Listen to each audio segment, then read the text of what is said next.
This page is the front cover of Dreamcast Magazine, issue 14 from December 2000. It's shouting about Shenmue, saying it's got the first full UK review and an exclusive 4-minute movie trailer. The tagline is, "Step back in time, experience the future," which was a good way to describe Shenmue's ambition back then. They're also pushing an exclusive demo disc with 6 playable games. Those were always a good bonus. Down the side it lists other games featured inside, including Daytona USA, Half-Life, Jet Set Radio, Le Mans 24 Hours, Ready to Rumble Boxing, Round 2, Silent Scope, 4x4 Evolution, SEGA GT, European Super League, Worms World Party, Tomb Raider Chronicles and more. There's a little picture from Shenmue, as well. Looks like Ryo Hazuki, in a scene. Right at the bottom it mentions features like a Dead or Alive 2-player guide, Dreamcast peripherals, and game ratings. Yep, typical Dreamcast mag cover, plenty to get your teeth into. This month's Dreamcast magazine features a disc loaded with content, including 6 playable demos. Players can try Jet Set Radio's graffiti-based gameplay, Tony Hawk's Pro Skater 2 with enhanced levels, the arcade sniping of Silent Scope, futuristic racing in Pod 2, the platforming of Cow the Kangaroo, and fast-paced soccer in Wafer Dream Soccer, which allows online score uploads. Additionally, the disc includes several exclusive movies. These preview Yu Suzuki's epic adventure game Shenmue, starring Ryo Hazuki, Ready to Rumble Boxing, Round 2, high-speed driving in Super Runabout, the kart racing of Looney Tunes, space race in European Super League football featuring Europe's top clubs. A handwritten note highlights anticipation for Shenmue. This page is the contents for issue 14 of the magazine, dated December 2000. We've got a breakdown of what's inside, starting with features, including the regular Vox Pops, talent spotlighting Yu Suzuki, he's the man behind Shenmue of course, and guides to peripherals, drinking and thinking. In the hot seat, the big debate and endgame. Then we get into the meat of it, the reviews section. Looks like Shenmue is finally here, and being reviewed, along with Jet Set Radio, Ready to Rumble Boxing, Round 2, Le Mans 24 Hours, Bangayo, Silent Scope, Gigawing, Star Wars Jedi Power Battles, Looney Tunes, Space Race, Magforce Racing, Street Fighter 2 A Third Strike, and Super Runabout. We can see screenshots for Shenmue, Ready to Rumbles, Le Mans 24 Hours, and Street Fighter Third Strike dotted around here. Previews are up next with Daytona USA, SNK vs Cap.com, Half-Life which is finally making its way to the Dreamcast, Worms World Party, Tomb Raider Chronicles, Stunt GP, 4x4 Evolution, Dino Crisis, European Super League, Moho, SEGA GT and Cow the Kangaroo. There's a Half-Life screenshot there as well. Hints and Tips covers Dead or Alive 2, and there are sections for cheats and challenges, and then the Dreamcast Owner's Guide covering the directory, facts, reader reviews, and websites. The Regulars section rounds things off with Upfront, Charts, Gadgets, Subscribe, Back Issues, Letters, and Ask Sega. Little Sonic Adventure 2 screenshot is tucked in there, in the Regulars section. This page introduces some of the team behind the magazine, in a section called Who Does This Stuff? We've got Ed Lomas, the reviews editor, who's clearly been engrossed in Shenmue, but still finds time for classics like Nights into Dreams. Dylan Davies, a writer, mentions his Le Mans 24 Hours review, and seems to be a Sonic Adventure fan. Phil Madge is the new senior designer, sounding keen to get stuck into Dreamcast games like Virtua Tennis. Finally, Michelle Durandt is also part of the team, with a background in other magazines like Smash Hits and seems to be into Tony Hawk skateboarding. Then there's an advert for Army Men, Sarge's Heroes. Looks like your typical third-person shooter, but with those classic green plastic army men. It's promising 16 missions, where you're rescuing commandos from General Plastro and the Tan Army. Explosions, bazookas, and even multiplayers are mentioned. Developed by 3Do, and published by Midway, it's definitely aiming for that action game crowd on the Dreamcast. The screenshots show some basic shooting action, nothing groundbreaking graphically, but it could be a bit of fun in short bursts. This page is all about Shenmue, and it's clear Ed Lomas from the team on the previous page is seriously impressed, calling it a game where ignorance is bliss and saying, the less you know about Shenmue before playing it the better. The text talks about the opening scene in November 1986 in Japan, where Ryo Hazuki finds his father injured. It mentions the detailed environments and interaction, like looking in drawers. It also mentions the fighting system, and how it's different, requiring players to think about attacks. The review box in the corner calls it essential, and on the CD, gives it a price of £39.99, and credits Sega as publisher, and M2 as developer. The visuals show Ryo Hazuki and Shen Hualing prominently. The headline is massive, just simply Shenmue. Sounds like this game is a big deal, and they're recommending going in blind to experience it properly. Shenmue is introduced as a game with a vast world populated by over 500 characters, each with their own stories. The article highlights key characters like Ryo Hazuki, seeking revenge for his father's murder, Nozomi, his friend, Ine-san, the housekeeper, Fukusan, Ryo's father's student, Tom, a cheerful vendor, and Landi, the killer. The game's structure is detailed, featuring a real-time day-night cycle, and emphasizes daily routines and investigation. Players must manage time effectively, searching for clues, and interacting with the dynamic world. Shops open and close, people follow schedules, and the weather changes. The article promises a high level of detail and immersion, from examining objects to engaging in conversations, offering a believable experience. Screenshots show 3D fighting and interactions. Tower. The next page continues the Shenmue preview, focusing on the art of fighting. It emphasizes the need to learn and master moves from Ryo's kung fu teacher, highlighting the depth of the combat system. The world of Dobuita is further described as being incredibly detailed, packed with shops and stalls, and full of life, really bustling with people. It mentions the town's shopkeepers being helpful to Ryo in his quest. The preview also highlights the inclusion of classic SEGA arcade games like Hang-On and Space Harrier as minigames within Shenmue, alongside other arcade-style distractions like punchbag machines, darts, and even slot machines. There's a section called Passport to Success, which explains that Shenmue comes on 4 GRI-drums, and this first disc includes a passport feature. This is described as adding value to the game by providing extra content like gameplay features and detailed character information, suggesting it's more than just the game itself, and offers supplementary material. The screenshots continue to showcase the game's visuals, showing both combat scenarios and the detailed town environments. This Shenmue preview details gameplay mechanics and showcases the game's cinematic qualities. Quick timer events, QTES, are highlighted for testing player reactions and enhancing the experience. Action choreography, reminiscent of Jackie Chan films, is praised for its brilliance. An interview with European version producer Dave Nolte reveals the game's focus on realism and interaction, emphasizing the extensive time and resources invested in its development. He confidently calls Shenmue a triumph, and enjoys games like Virtua Tennis and Unreal Tournament. Screenshots showcase the characters, including the villain Landi, and the dynamic free battle system, which moves beyond simple button mashing. The preview suggests a deep and immersive experience, with a strong narrative, visually appealing characters, and engaging combat. This page features a glowing review for Shenmue, awarding it a perfect 10 out of 10. The review emphasizes the immersive experience, stating, "The Shenmue experience feels as if it is happening to you and to you only." It praises the best-looking game ever seen, with fantastic direction, believable characters, and a thrilling story. Downsides are minimal, mentioning only a little clunky combat and some waiting.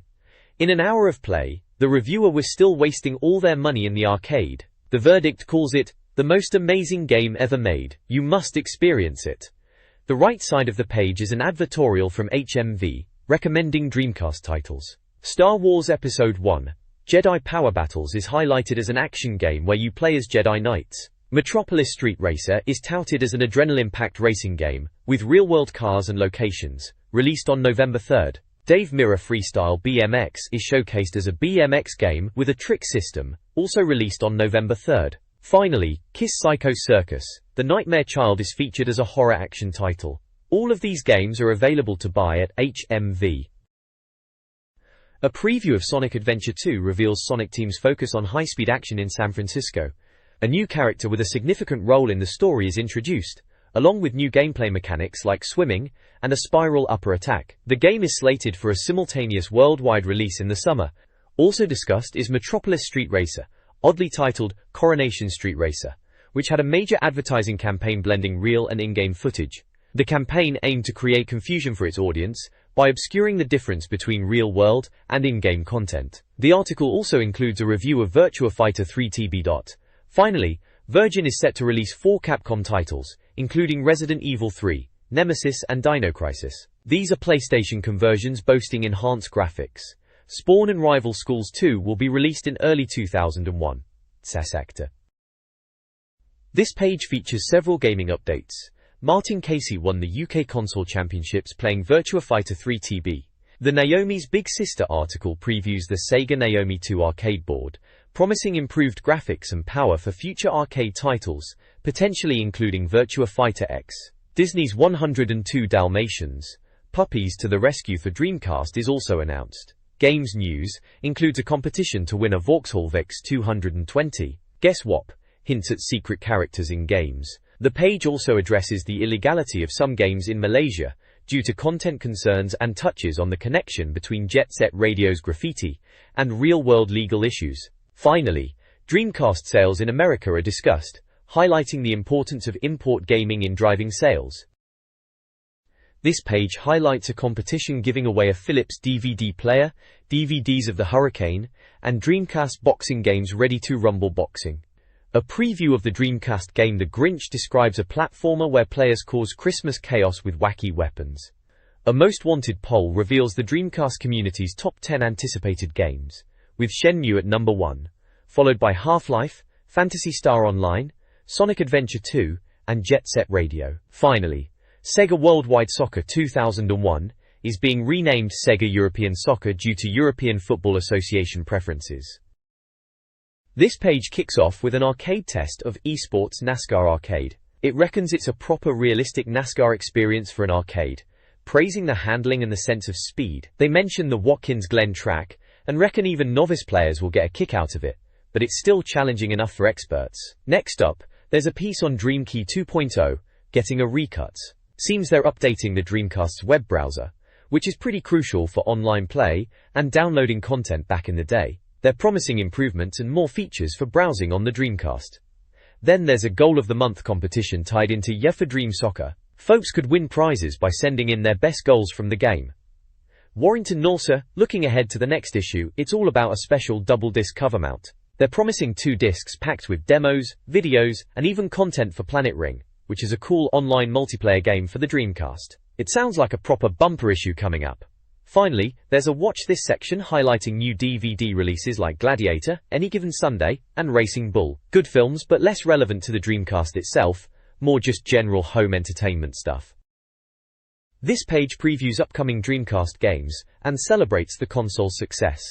Fighting Vipers 2 is finally coming to Dreamcast, with improved visuals and new characters. Woody Woodpecker Racing, a karting game with cartoon characters and wacky power-ups, is also highlighted, scheduled for a Christmas release. Sega Europe is celebrating the Dreamcast strong sales, exceeding 1 million units sold in Europe. Upcoming games like Quake Arena, Phantasy Star Online, and Daytona USA are mentioned. The page also features an advertisement for Maxim Magazine's website, offering typical Lads Mag content like photos, interactive features, and dating sections.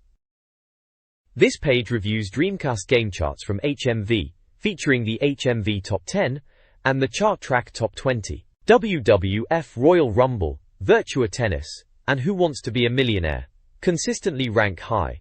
Hidden and Dangerous and Space Channel 5 are also noted. The longer Chart Track Top 20 includes new entries like Urban Chaos and UEFA Striker, alongside Resident Evil Code, Veronica and Crazy Taxi. The playlist highlights top titles like Virtua Tennis, Soul Calibur, Resident Evil Code, Veronica, Power Stone 2, Sonic Adventure, and Metropolis Street Racer. A competition to win the top 10 games is also advertised. The chart analysis section indicates that the HMV chart is unpredictable with new releases, but games like Who Wants to Be a Millionaire are major successes. This page showcases the Inspector Gadget section, which is a bit of a departure from games and more about the latest tech gizmos. We're looking at a James Bond-esque spy camera, a rather nifty roll-up keyboard, and what they call the Ultimate PDA add-on, the Ubinetics Palm Companion. There's also the Casio wrist camera, which is a bit of a novelty, and lastly, a Virgin/Samsung MP3 player. It's all very turn-off-the-millennium gadgetry, not exactly Dreamcast related, but gives you an idea of what else was grabbing folks' attention back then. The next page dips into a Vox Pop section, this time focused on Le Mans 24 Hours on the Dreamcast. We've got a feature asking various folks about their driving game preferences and their thoughts on Le Mans 24 Hours. There are a few screenshots of the game itself, looking quite slick with the cars racing on the track. They've interviewed a range of people, asking about their favorite driving game.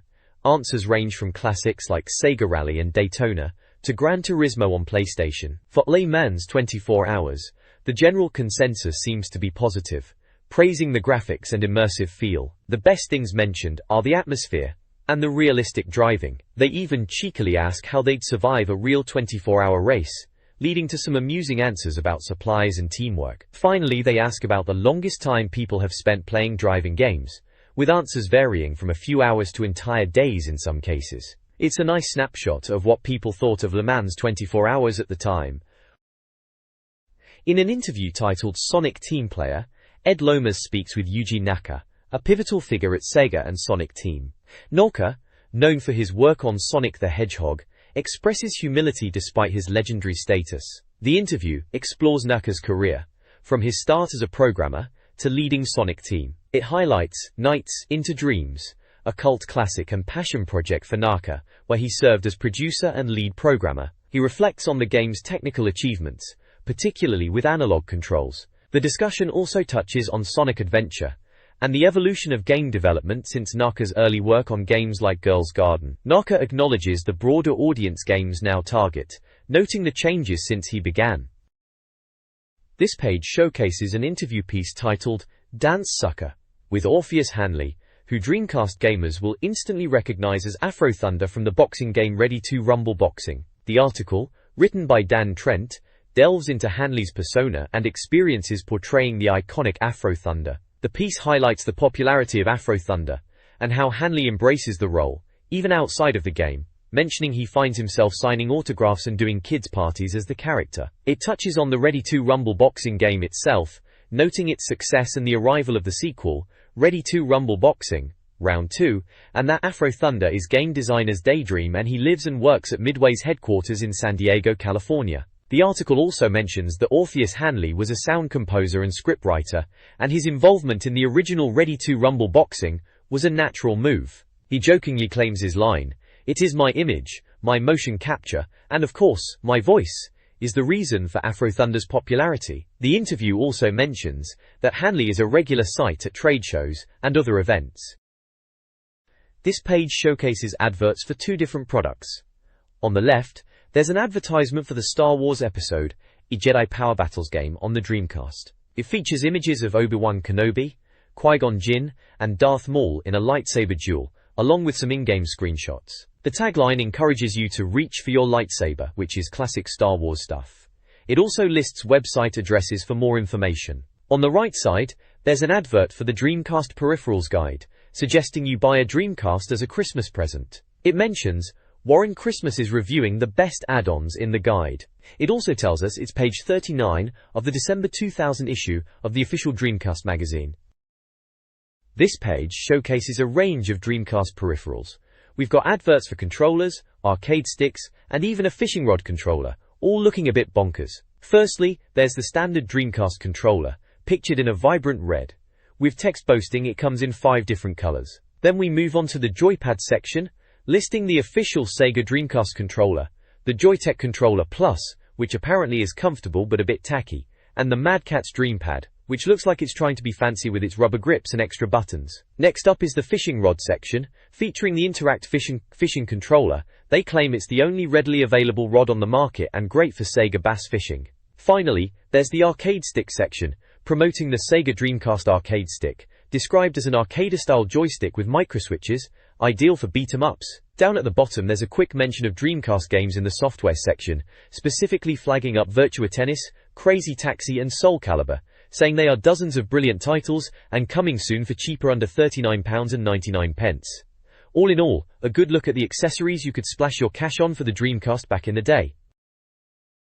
Enhance your Dreamcast with these accessories. For Rumble, choose from the Sega Vibration Pack, Mad Catz Force Pack, or Joytech Jolt Pack, around £14 to £19. Memory options include the essential Sega VMU, the high-capacity Datal DCX16, or the budget-friendly Joytech 1MB card, £12 to £19. Go online with a Sega Dreamcast keyboard, the Datal Surfboard keyboard, or the Sega Dreamcast mouse, £19 to £20. Finally, the Sega Dreamcast microphone, at around £14, is a must-have for online voice chat in games. This page showcases a range of Dreamcast accessories to enhance your gaming experience, kicking off with light guns. There's the standard SEGA Dreamcast gun, a solid basic light gun, along with the Mad Catz Dream Blaster which boasts auto-reload and auto-fire, and the Thrustmaster Pump-Action Blaster, also with auto-reload and auto-fire options. All these light guns are priced at £24.99 and come in white. Moving on to steering wheels, we have the SEGA Dreamcast Race Controller, a basic wheel with finger paddles, priced at £44.99 in black. Next up is the Mad Catz MC2 Racing Wheel, a more solid wheel with well-placed controls and vibration, available in white for £49.99.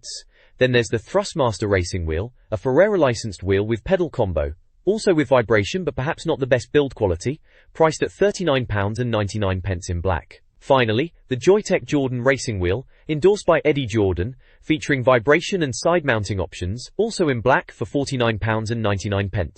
Lastly, for those wanting sharper visuals, there's the Blaze DC VGA adapter at £14.99 in white, to connect your Dreamcast to a VGA monitor for improved resolution. Handy bit of kit that for cleaner visuals on those monitors. The next page is all about special offers and new games. There's a special bundle wheel deal, which includes the racing games F355 Challenge and Metropolis Street Racer, along with a Thrustmaster Racing Wheel, all for £94.99, saving you nearly £8. Over on the right, there's an advert for Dead or Alive 2 at £29.99, showing off some of the characters. Below that, there's a pre-order advert for Half-Life on Dreamcast, priced at £32.99, showcasing Gordon Freeman in action. They are also pushing gift ideas, mentioning gift vouchers in denominations of £5, £10 and £20, and gift boxes for just £1.99. Down the right-hand side there's a list of Dreamcast games with their prices. Everything from Aero Wings to Zombie Revenge is listed there. This is a preview of Daytona USA on the Dreamcast, a faithful conversion of the arcade classic. The game offers simple, pedal-to-the-metal gameplay, retaining the arcade feel and quirky track layouts. Screenshots showcase classic cars and tracks, emphasizing the fun of crashing and sliding. Due out Easter 2001, published by SEGA and developed by Genki and SEGA AM2, the game features 8-player online racing, arcade-style gameplay, and up to 40 cars on the track. The article highlights Daytona's place in the arcade racing genre, praising its colorful characters and bonkers storyline. The online multiplayer and arcade heritage are key selling points. 3 tracks will be available at launch, including the Beginner Course, National Speedway, and Dinosaur Canyon.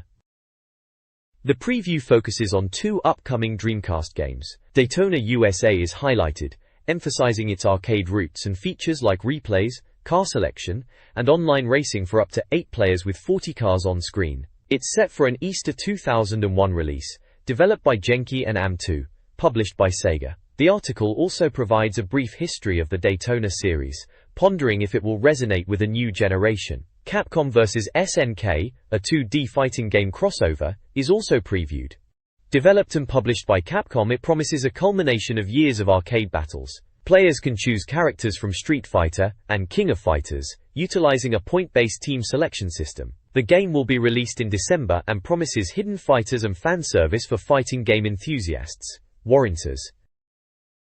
This page previews Half-Life for the Dreamcast, mentioning it's been 2 years since the PC release and is a highly anticipated conversion. It highlights the developer, Valve, and the game's impressive story and scary moments. The preview mentions it's a first-person shooter inspired by Quake, Die Hard, and Bruce Willis films, set in imaginative alien landscapes filled with creatures. Multiplayer is a key focus, with the Dreamcast hosting games for up to 4 players. They're still in the beta phase, but aiming for a release this month, potentially even before the magazine deadline or the game hits a £40 price point. Screenshots show in-game action, like battling a zombie scientist and teaming up with army types, alongside tips like avoiding shooting guards in the armory and remembering faces as they'll reappear. It all sounds like a proper blast for the Dreamcast. This page carries on with the preview of Half-Life, doesn't it? They're talking about the detailed characters and showing off some in-game snaps. One is of the HEV suit, doing its job protecting you, and another showing you getting out of a fiery situation. They're going on about how immersive the world is, putting you right in the shoes of a scientist, and that training level to get you up to speed. Apparently there's a third option called Blue Shift, which is different to the main game, and sounds like a separate story from a guard's perspective within the Black Mesa facility. They even mention the sound is good, and the enemy AI is clever. The controls are being discussed too, mouse and keyboard, versus the Dreamcast controller, and how they're making sure it plays well on the console. They reckon it's better than Quake and Quake 3 Arena in some ways. Then over on the other side, it's a full-page advert for Disney's dinosaur game. Survive it, it shouts, with a bunch of those CGI dinosaurs from the film, including that Aladar character. It's out on pretty much everything: Game Boy Color, PC, PlayStation, PlayStation 2, and of course the Dreamcast. Published by Ubisoft. Seems like they're pushing the movie tie angle pretty hard. This page is all about Worms World Party. Seems like they are gearing up for a Dreamcast release after the success of Armageddon. They are really pushing the online multiplayer aspect as the big new thing, saying it's the major addition. The preview talks about how easy it is to pick up and play, but with loads of depth for those in the know. They mention the humor and that classic Worms gameplay with teams of worms battling it out with crazy weapons. Apparently, there are more weapons than ever before, and they are keen on these new weapons being properly balanced for fair play. They've added in single-player deathmatch mode, and revamped the training mode to help newcomers get to grips with things, with 20 levels to master apparently. There's a weapons library too, so you can learn all about them and how to use them effectively. They're saying the missions are completely new, and not just recycled from previous games, which is good to hear. Screenshots show classic Worms action, with worms getting blown up and using various weapons like jetpacks and grenades. One of the screenshots even shows the worms in a sort of domestic setting with a chair and a TV, which is a bit different. There's also a section about getting online, saying it's easy to set up and play against others, and they are confident lag won't be a problem, which would be a relief. This page is showcasing two titles, Tomb Raider Chronicles and Stunt GP. Tomb Raider Chronicles is up first, continuing Lara Croft's adventures, even though they joke about whether she actually died in the last game. It's coming out in November from Eidos and Core Design, with the big deal being new skills, new puzzles, and 4 separate adventures that delve into Lara's past. They're mentioning new moves, a grappling hook gun, and even stealth moves, along with some interesting locations like a Russian submarine base. The screenshots show classic Tomb Raider environments, and Lara in her usual action poses. The article suggests it's about exploring Lara's past and tying up loose ends. Moving on to Stunt GP, due out in December from Virgin and Team 17. This one's all about crazy stunts and big air with little cars. They're highlighting the 4-way split-screen multiplayer, and the article mentions ramps, jumps, and deformable tracks. It sounds like it's all about performing death-defying stunts and mastering the handling. The screenshots show off the colorful tracks and the small stunt cars in mid-air, with one even highlighting the small headlights on the cars for night stages. They're saying the cars are customizable, and the accessory catalog will be extensive. It looks like a fun, arcade-style racer focused on stunts rather than just straight racing. The Dreamcast is getting 2 diverse titles. 4x4 Evolution, a driving game from Take-Two, focuses on online play and cross-platform features. Boasting realistic physics and vehicle customization, players can race customized vehicles on 15 tracks across varied landscapes, including deserts and training grounds, with a large selection of licensed vehicles. Developed by Gathering of Developers and Terminal Reality, it's slated for a November release. Dino Crisis, a survival horror game by Capcom, is described as Resident Evil meets Jurassic Park, featuring dinosaurs instead of zombies. Players, as Special Agent Regina, will navigate fixed camera angles, solve puzzles, and battle various dinosaurs, including velociraptors and the mighty T-Rex. Set for a December release, it aims to deliver a similar experience to Code Veronica. This page features previews for 2 upcoming games on the Dreamcast. First up is European Super League, another football title, this one from Virgin. It looks like they are really pushing for realism, boasting about accurately replicated stadiums, and real player faces and names.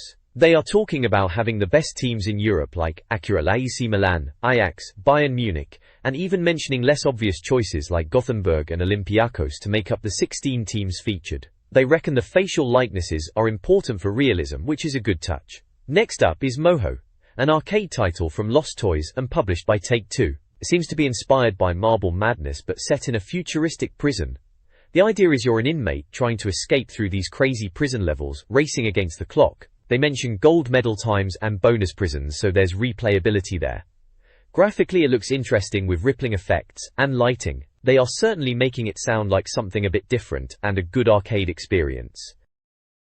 SEGA GT, Dreamcast's take on Gran Turismo, is aiming for realism with accurate car recreations, realistic handling, and a European car focus, setting itself apart from Japanese driving simulators. It promises a blend of simulator and arcade elements, featuring tuning options and a split-screen mode. Kyle the Kangaroo, a new platformer, offers vibrant graphics and classic platforming gameplay. Players will navigate varied stages, collect items, and utilize both analog and digital controls. The game emphasizes a balanced challenge, generous checkpoint placement, and a one swift right hook attack.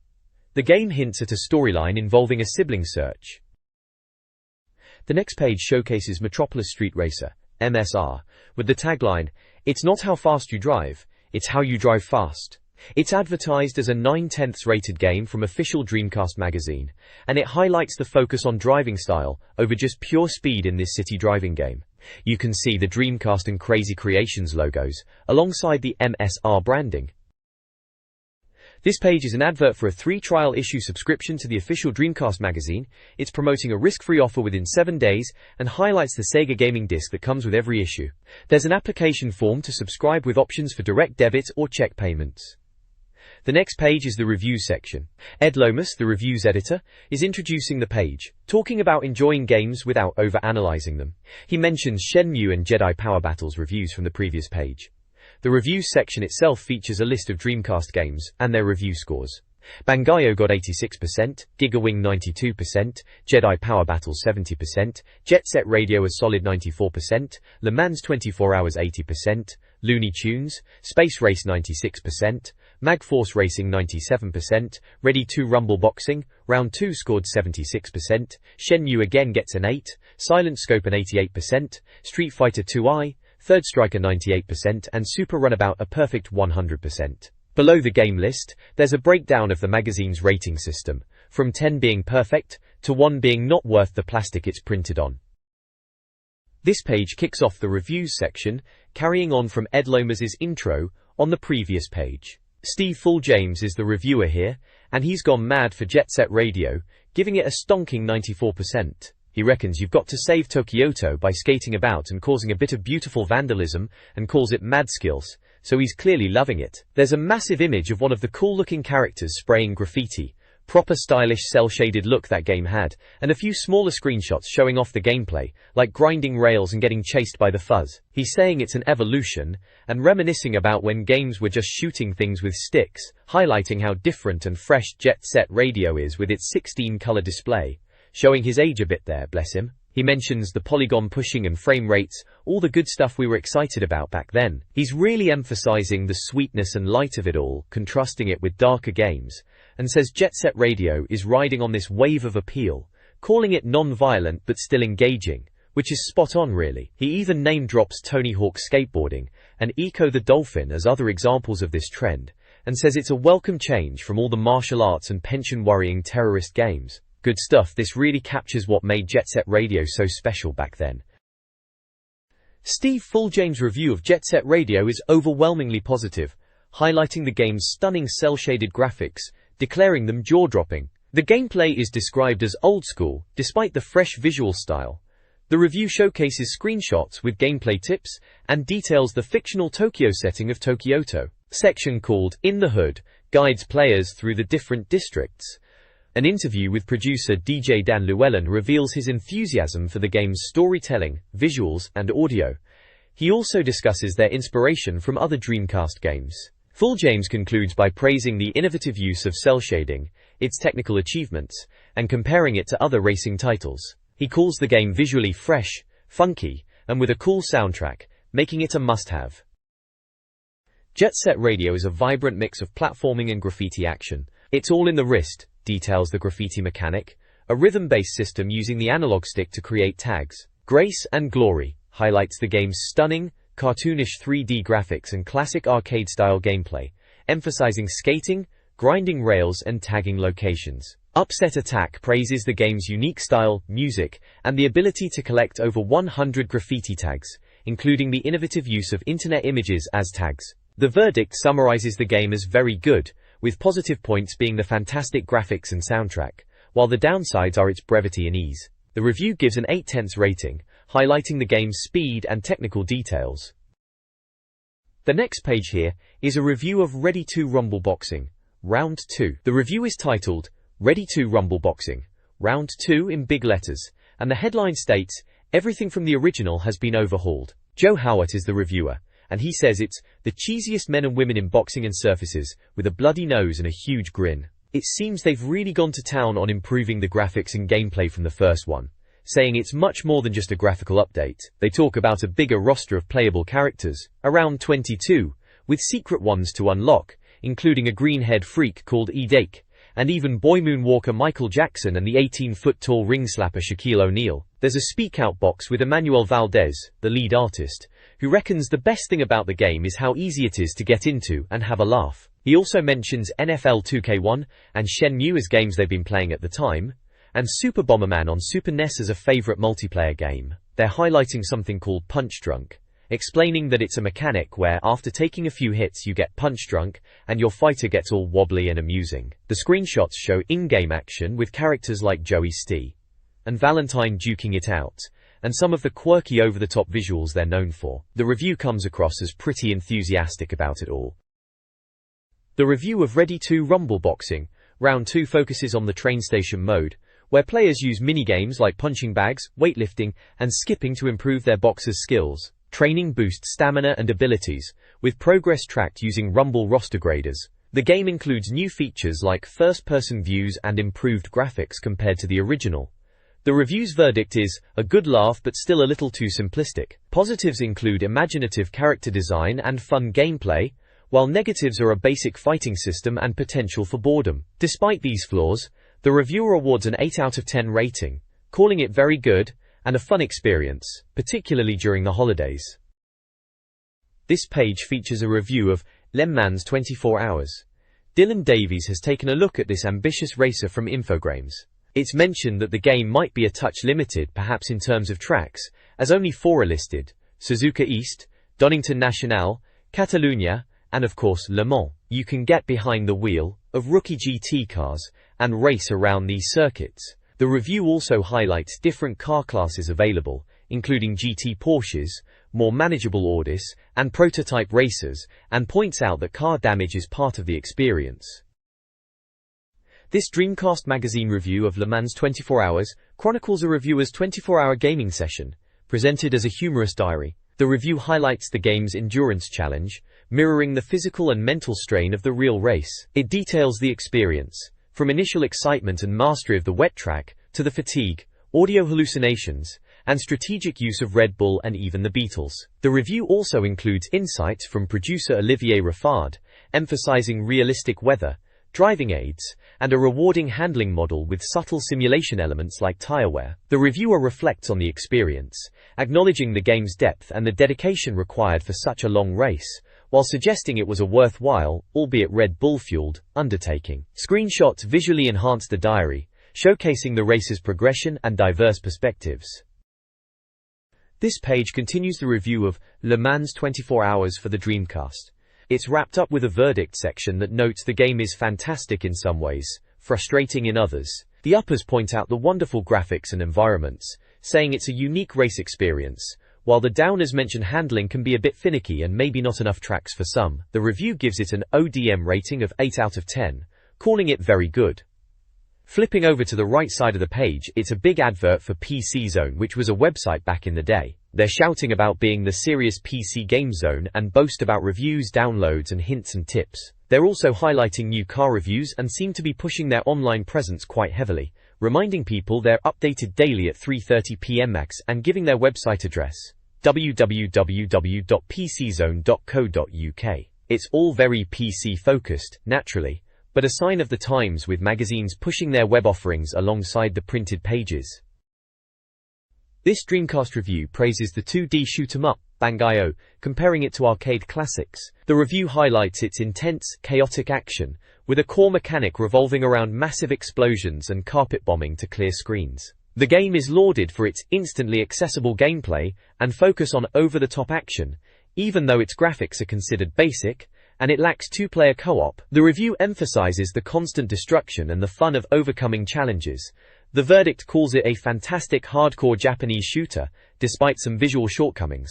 It receives an ODM rating of 7 out of 10, and is recommended for late-night gaming. On the side of the page is an advertisement for Computer Shopper, promoting its website for news, reviews and competitions. This page is a review of Silent Scope on the Dreamcast, and it paints a picture of a real edge-of-your-seat arcade experience. They're calling it pure Konami arcade smash, emphasizing the tension and pressure of being a sniper. It seems the game really puts you in the scope, tasking you with protecting the president's daughter, and taking out baddies from rooftops and helicopters. The review highlights the super sharpshooter aspect, praising how it recreates the arcade feel at home, letting you get close-up views of your targets. They mention the game is forgiving enough but still challenging. It mentions the controls being well balanced and easier than the arcade version. Gameplay is arcade-oriented, with short, tense missions. The screenshots show the player character in the sniper scope view, targeting enemies in urban environments, and even a Harrier jump jet. There are hints of laser sights on the enemies' heads for headshots, and captions mentioning taking out the driver before mates make a civer view, and things getting pretty hectic early on. They even advise you to bounce off a lady's gun for plum rupture, typical cheeky British humour. Overall, it sounds like they were impressed with Silent Scope's ability to bring that intense arcade sniper action to the Dreamcast, making you feel the pressure with every shot. They reckon it's a good to remember to stay calm. Silent Scope is reviewed, praising its arcade-quality graphics and thrilling gameplay, even without a rifle peripheral. Director Yasuyuki Kawasaki highlights the game's accessibility and his favorite Dreamcast titles, as well as a humorous comment on Shenmue. The review showcases sniper view screenshots and gameplay details, including detailed backgrounds, smooth scope movement, and satisfying target hits. While appreciating the atmosphere, subtle strategy, and enemy design, the review points out repetitive gameplay and lack of rifle controller support. Overall, the game receives a 7/10 rating, with the verdict stating that the game is good for those who enjoy strategic shooting, despite its drawbacks. You can get to the second boss and earn high scores in the shooting ranges within an hour. The game is priced at £39.99 and published and developed by Konami. Rangistra. This page reviews GigaWing, a 2D horizontal shooter for the Dreamcast, criticizing its dated gameplay and poor graphics, which are described as large and grainy. The reviewer acknowledges the game's frantic action and deflector shield, but lists slowdown and excessive continues as major drawbacks. The game features 4 pilots with different crafts and abilities, and is packed with explosions and pyrotechnics. Ultimately, the game receives a poor rating of 3/10. The page also includes various advertisements. Console King promotes Dreamcast games and accessories, CyberGamesNet offers mail-order games, and there's an advertisement for advertising in the magazine itself. A prominent ad for cheats, unlimited lists, cheat codes for a massive number of Dreamcast games, offering a phone service for access. Warrant. The next page features a review of Star Wars Episode I, Jedi Power Battles. It's being described as another disappointing Star Wars-based game. The screenshots show in-game action, with lightsaber-wielding Jedi fighting battle droids, and larger creatures. The review highlights the game as a scrolling beat-em-up, similar to games like Dynamite Cop, but criticizes the repetitive gameplay, stating, "Repetition is one of the major failings of the game." The reviewer points out the constant waves of enemies and repetitive level design as tedious. Despite this, they acknowledge the use of force powers and lightsaber combat, mentioning available attack combos and 2-player cooperative mode as positives. The game gets a downers verdict indicating a negative rating and a score of 4 out of 10. The review caption beneath one screenshot quips, "A droid floating in mid-air, doh!" and another says, "This bit is tricky and boring." The next page showcases a couple of racing games reviews for the Dreamcast. First up is Looney Tunes Space Race, which they reckon is a bit of alright, scoring it a solid 7 out of 10 and giving it a good, wholesome fun and extremely playable verdict. They say it's like Wipeout meets Wacky Races, and it seems the cartoon visuals are a highlight, and it's easy to pick up and play. Downsides are apparently it's a bit easy, and lacking in variety. You can unlock a load of stuff in an hour, like tracks and Acme events, and it's for up to 4 players with all the video options you'd expect. Then there's Magforce Racing, which hasn't fared so well, scoring a measly 3 out of 10 and slapped with a massively derivative, mainly very dull verdict. They reckon it's got reasonable graphics and is easy enough to get into, but it's deeply unoriginal and gets boring pretty quick. Apparently you'll be bored within an hour, even after winning a few races.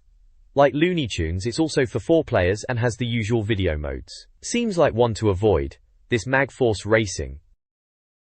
This page features a review of Street Fighter II-I, Third Strike for the Dreamcast, and it's a really positive one. They've slapped an 8 out of 10 on it and declared it great fun whether you're a Street Fighter veteran or new to the series. They're saying it's a proper deep fighting game that's still stunningly detailed, even to this day, and the graphics are top-notch. There are screenshots dotted around showing in-game action with characters like Hugo and Yang going at it, and another with Chun-Li doing her stuff. There's also a speak-out box with Colin Grant from Capcom Europe, where he talks about how classic Street Fighter II it is, and how he used his kung fu training to get good at it. The review mentions all the game modes like arcade, versus, and training, and highlights the roster of characters, listing off names like Ryu, Ken, Chun-Li, and then newer faces like Elena, Dudley, and Akuma, plus oddballs like Necro and Q.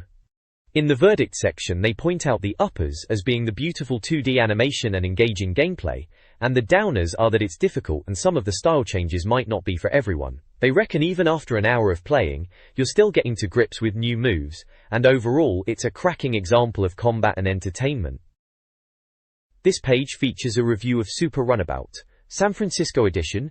It's getting a 6 out of 10, so they're calling it pretty good. It's a driving game set in San Francisco, and the reviewer Dan Trent reckons it's got a new concept going on. There's a speak out section with Virgin Dave Casey, who's the producer. He's talking about what he thinks is best about the game, saying it's varied and there are loads of vehicles, and you can choose how you want to play. He mentions that he doesn't own a Dreamcast and prefers Virtua Tennis. Norsa has.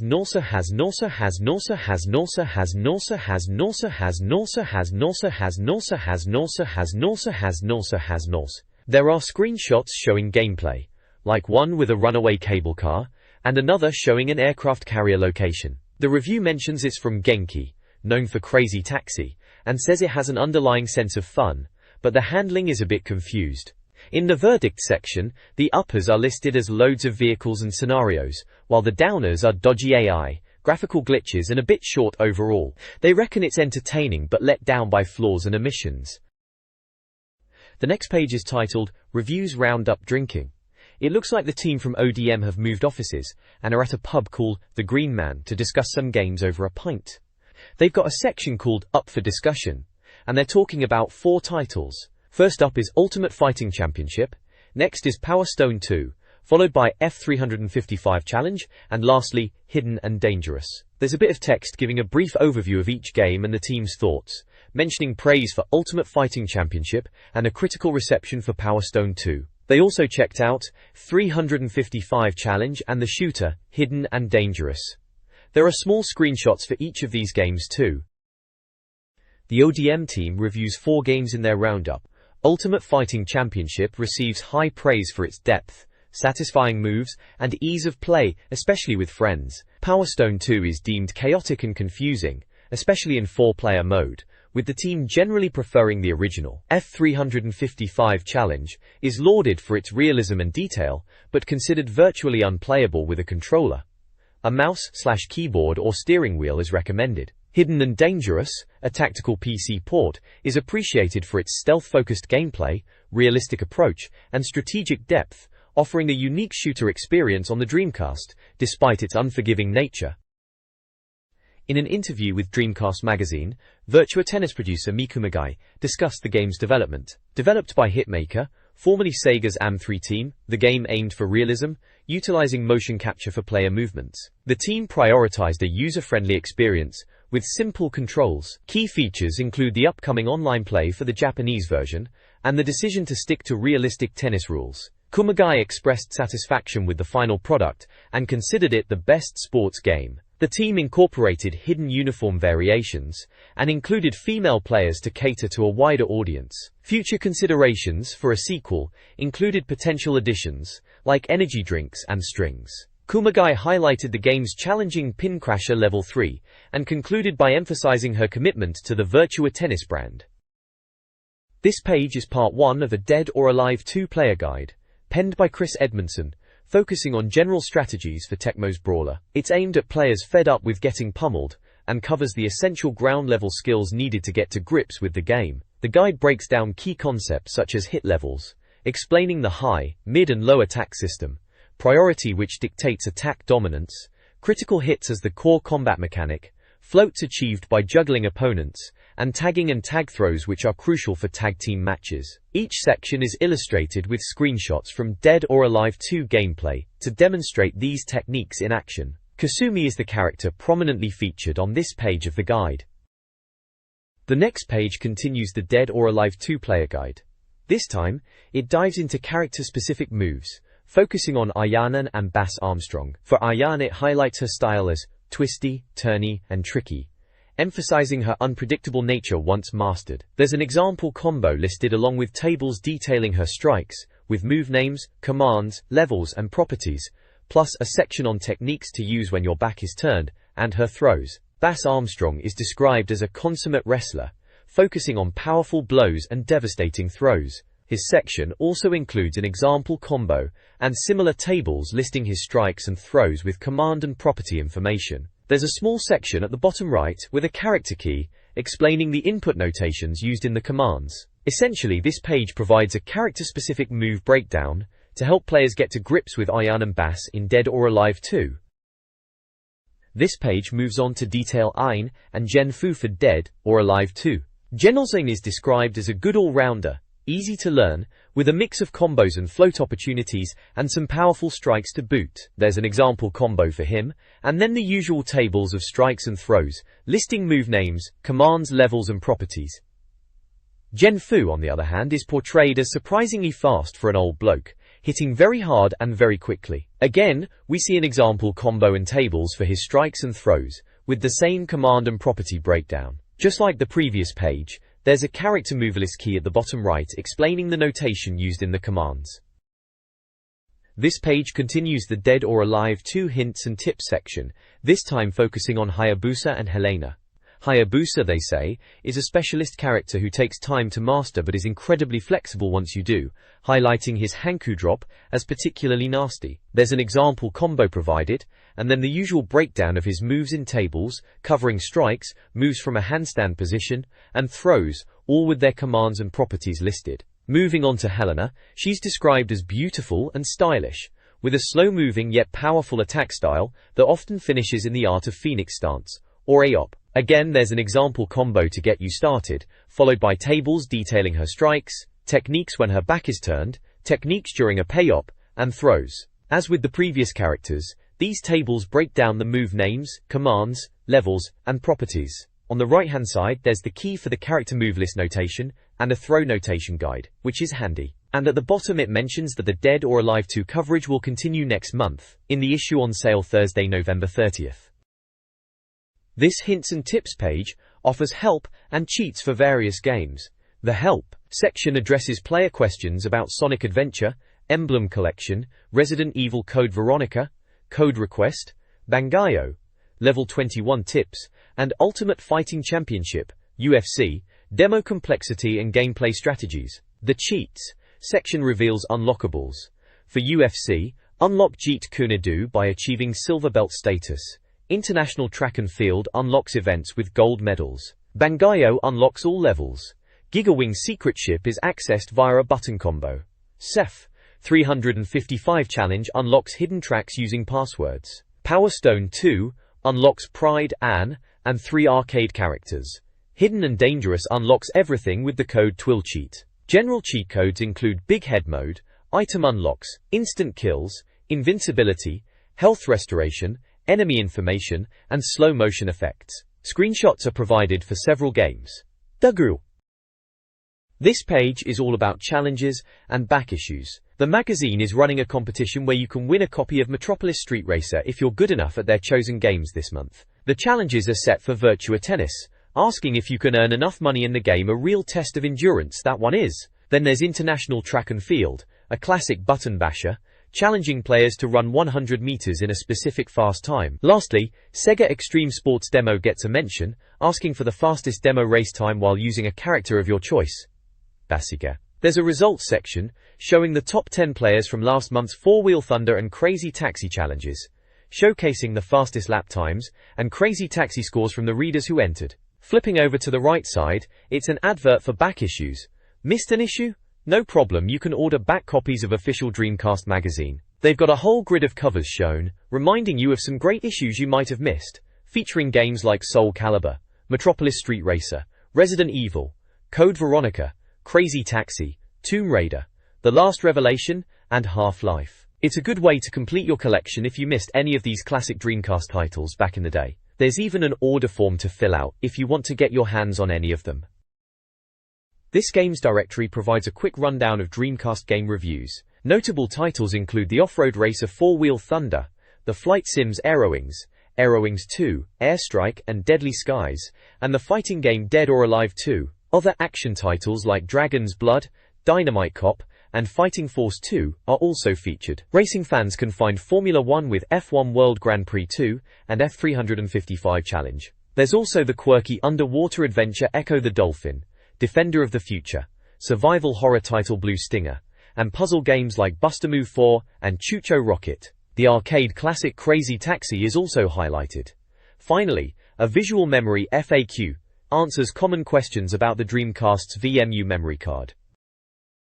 The Dreamcast boasts a diverse game library. Action titles include the family-friendly Fur Fighters, the chaotic GTA 2, and the tactical Hidden and Dangerous. Arcade-style fun is found in House of the Dead 2, NBA Showtime, NFL Blitz 2000, Hydro Thunder, International Track and Field, Marvel vs. Capcom 2, and the Power Stone series. Fighting game fans have options like JoJo's Bizarre Adventure, Plasma Sword, and Psychic Force 2012. Other genres represented are Dungeon Crawler, Gauntlet Legends, Gothic Horror, Nightmare Creatures 2, Atmospheric Action, Legacy of Kain, Innovative Action, Make an X, MDK2, Snooker/Pool, Jimmy White's 2, Alien Shooter, Incoming, Ice Hockey, NHL 2K, a quirky party game, Pen Pen, Strategy, Railroad Tycoon 2, and a platformer, Rayman 2. The directory also includes an online gaming FAQ,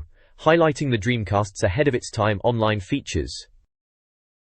This directory highlights a wide array of Dreamcast games. Notable titles include the cartoonish boxing game Ready 2 Rumble Boxing, the mech combat of Red Dog, and survival horror classic Resident Evil 2, along with its sequel, Code Veronica. Racing fans could enjoy the remote-controlled Cars of Revolt, the arcade action of San Francisco Rush 2049, and the classic rally racing in Sega Rally 2.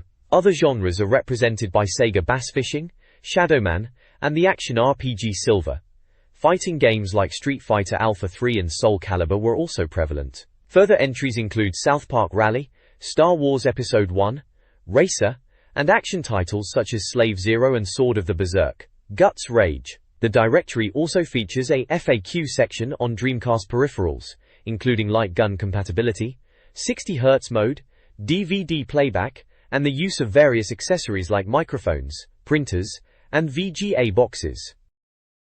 This Dreamcast games directory highlights a variety of genres. Sports titles include the Olympic game Sydney 2000, the golf game Tee-Off, and football games like UEFA Striker and Virtua Striker 2. Fighting games are represented by Ultimate Fighting Championship and Virtua Fighter 3 TB.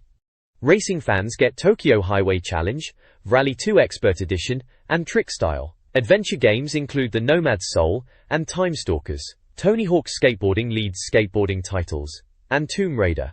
The Last Revelation is a strong entry for adventure fans. Toy Commander and Vigilante 8-2 ND Offense offer vehicle combat.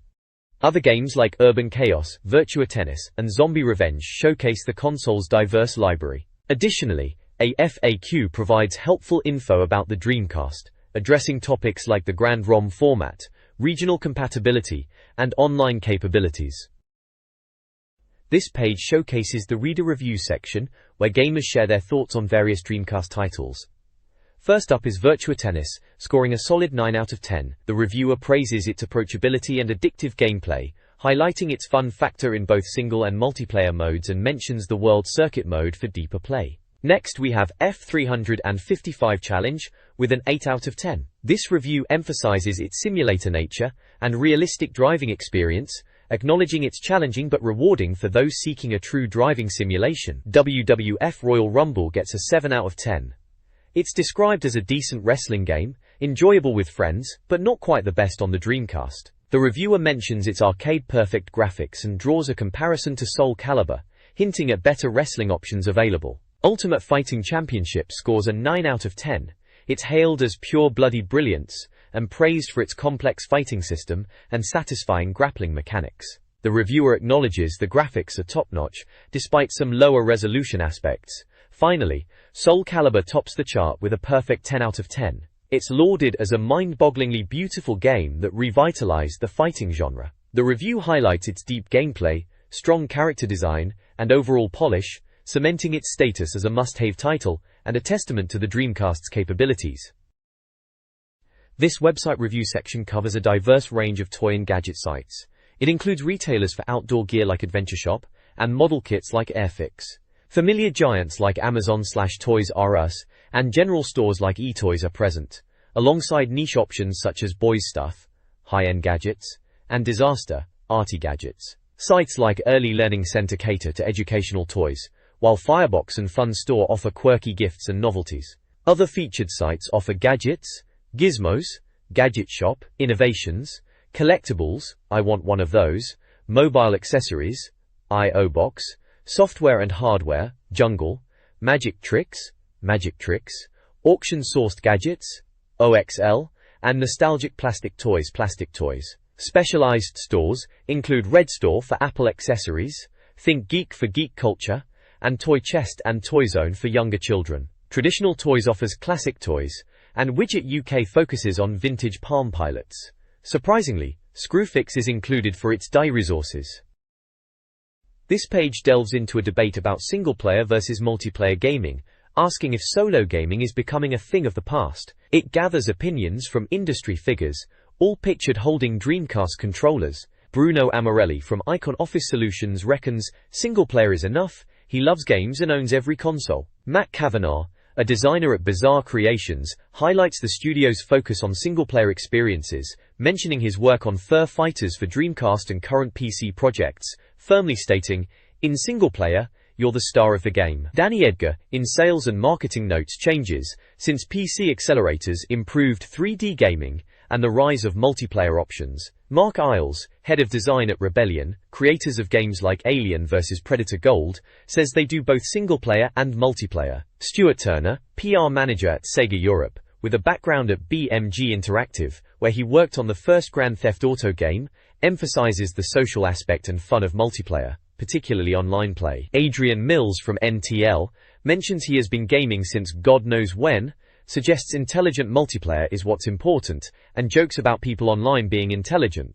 The article references award-winning single-player games like Half-Life, Zelda 64, Metal Gear Solid and PlayStation titles, contrasting them with multiplayer-focused titles like Fight for Fury, and highlights the evolving landscape of gaming.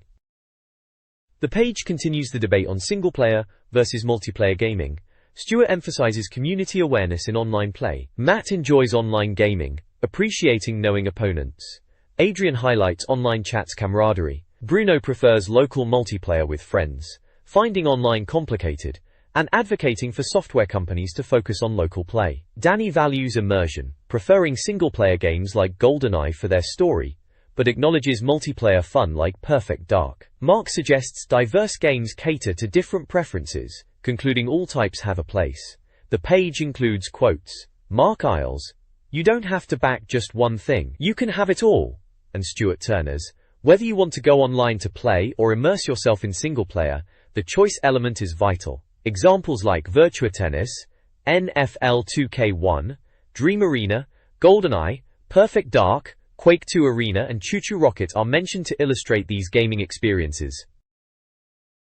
The mailbox section features reader letters covering a range of Dreamcast-related topics. Complaints include DVD playback issues, gripes about game review scores, specifically for Gauntlet Legends, and observations on voice acting inconsistencies in wacky races. Other letters address online cheating, praise for Metropolis Street Racer, and requests for cover discs. Ask Sega sees Sega answering fan questions. Topics include Metropolis Street Racer delays, Xbox game development, the closure of Dream Arena in Belgium, forgotten Dream Arena details, website connection issues, downloadable Mega Drive games, the best-selling Dreamcast game, mobile phone connectivity, VM downloads, development kits, and future TV advertising. The letters reflect the Dreamcast's diverse appeal and Sega's ongoing efforts to support the console. This page features an article titled Endgame, focusing on Kevin Lim, a young lad from Ireland who's become the European Choo-Choo Rocket champion in an online console tournament, bagging himself £380 for his efforts. It details his journey through the competition, starting with a free copy of Choo-Choo Rocket, and his online matches against players from across Europe. On the right side of the page there are a couple of adverts. One is for Hot Dog Magazine giving away a free CD with the next issue, and the other advertises the Hit Squad CD, promising free music from classic gangster movies.